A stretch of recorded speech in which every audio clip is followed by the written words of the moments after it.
Hey everybody, so I am back with another word. In my last video, it correlates with the last video, the last two videos that the Lord had me put out.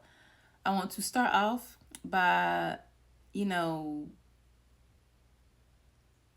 asking for forgiveness because I already repented to the Lord. I was supposed to put out this word a month ago, and it is now August 23rd, if I'm not mistaken.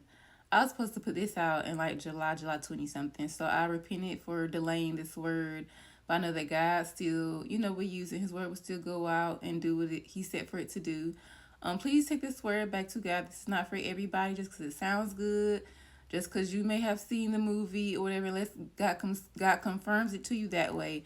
Okay, but please take every prophetic word you hear back to the Lord, okay?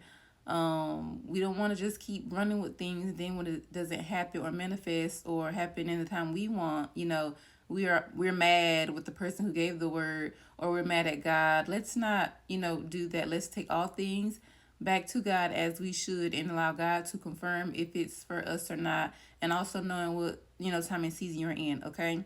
So this will be a movie revelation. I don't think I've ever done like a full movie revelation before, so this is the first time Lord has actually, led me to do this. And in my last two videos, I think I did speak on 27 dresses, and I said I would do the movie revelation.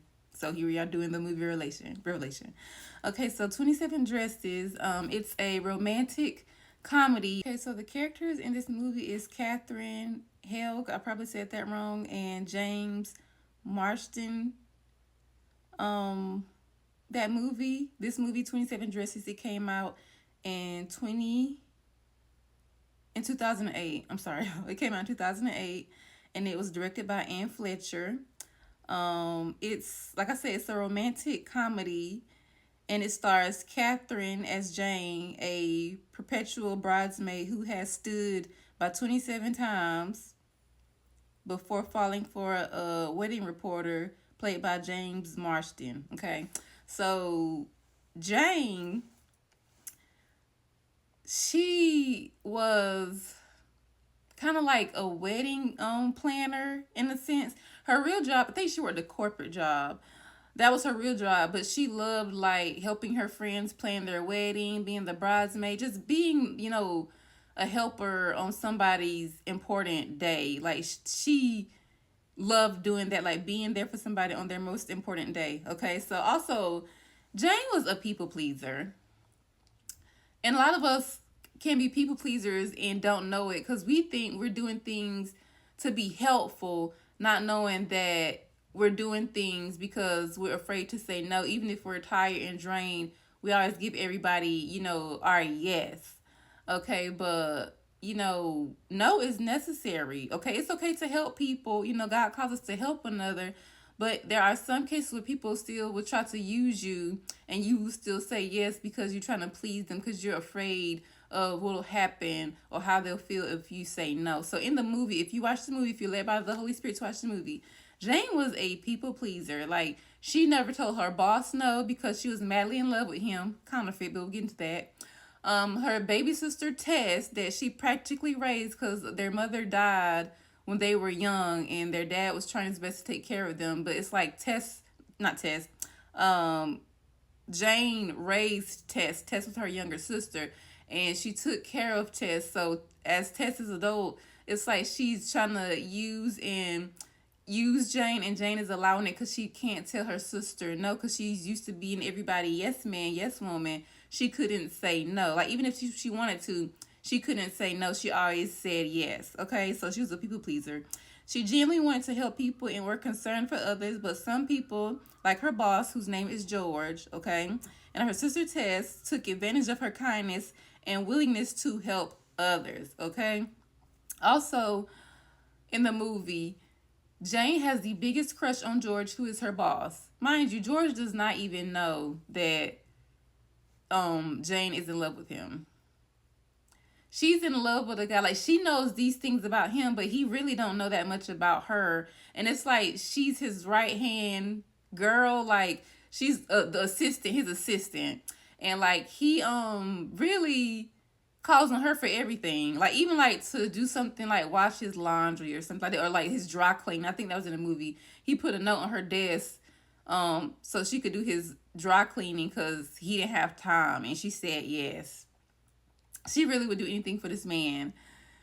Anything, like she, like whatever she could do to be close to him, she did. Okay, and he didn't really see her value or her worth. He just saw her as somebody like, okay, she always there, let me just throw all the work on her. And she just did it. She did it because she was, in love. But he was a whole counterfeit. Okay, he was a whole counterfeit. So we're gonna talk about George. To speed it up, Tess comes into town to visit Jane and their dad, and in the midst of all that, Tess and George meet at a bar. I think it was for like a coworker's bridal party or something like that. They were at a bar, and that's when Tess and George met, and Jane was there too. So when Jane saw George and her sister, no, yeah, when Jane saw George and her sister Tess lock eyes, she started looking like, oh no, like he's seeing Tess, like he's gonna fall for her. And as Tess and George are walking towards each other, Jane is walking towards them too, and it's like a triangle. Like Jane looking at Tess and George, they looking at her, but Tess and George are like locked eyes and like talking and everything, and they end up, going out for the night. And you can tell it made Jane feel some type of way. Okay, so fast forward, George proposes to Tess. Mind you, in the movie, Tess was a counterfeit herself because she was trying to be what George liked, even if it meant lying. Like, I think George, like, he was like in the Big Brother club. He had a little brother, so it was like the Big Brother club or something like that. And he liked animals. He liked hiking. Being outdoors. He loved that kind of life. Tess didn't. Tess was a model, and she didn't like dogs. They had a dog when they were young, and she didn't like the dog. She couldn't even remember the dog's name. She don't like nothing about outside. She don't even like kids.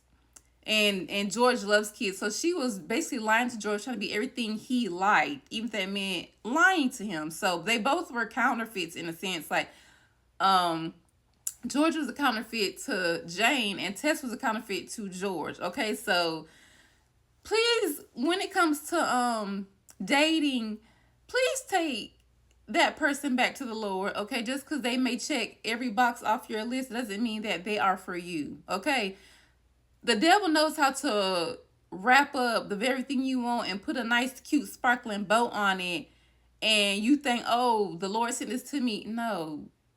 Test the spirit by the spirit, okay? We got to be looking at the fruits, okay? If you are specific when it came to the prayer you prayed for your spouse, they should check off the boxes, not just a few, and you be like, okay, like, well, they got a few, this got to be the person. No. God knows what you need. God knows what you asked for, and then, it takes people time to grow as well.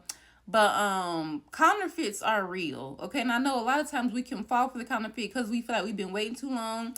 And when Mr. Magnificent, comes, we just fall head over heels. And that's not even the person that God sent our way. The devil sent a whole counterfeit, okay?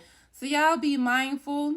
Please take every person back to the Lord. Every person that come your way, that don't mean you got to date them, okay?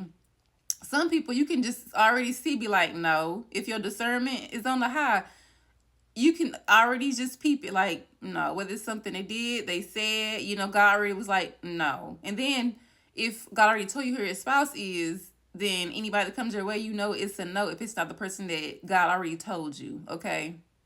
So let's not waste our time, waste other people's time, because we don't want to keep waiting, or we're getting weary and waiting. Do not get weary in waiting. That person is coming, but you have to be patient and wait on the Lord, because, that time that you have with the Lord, he's still building you up, still growing you, pruning you, all these things. And the same thing with the other person too. It's a reason that you and your person have not been aligned just yet. So just continue to wait on the Lord. But like I said, do not get caught up with a counterfeit.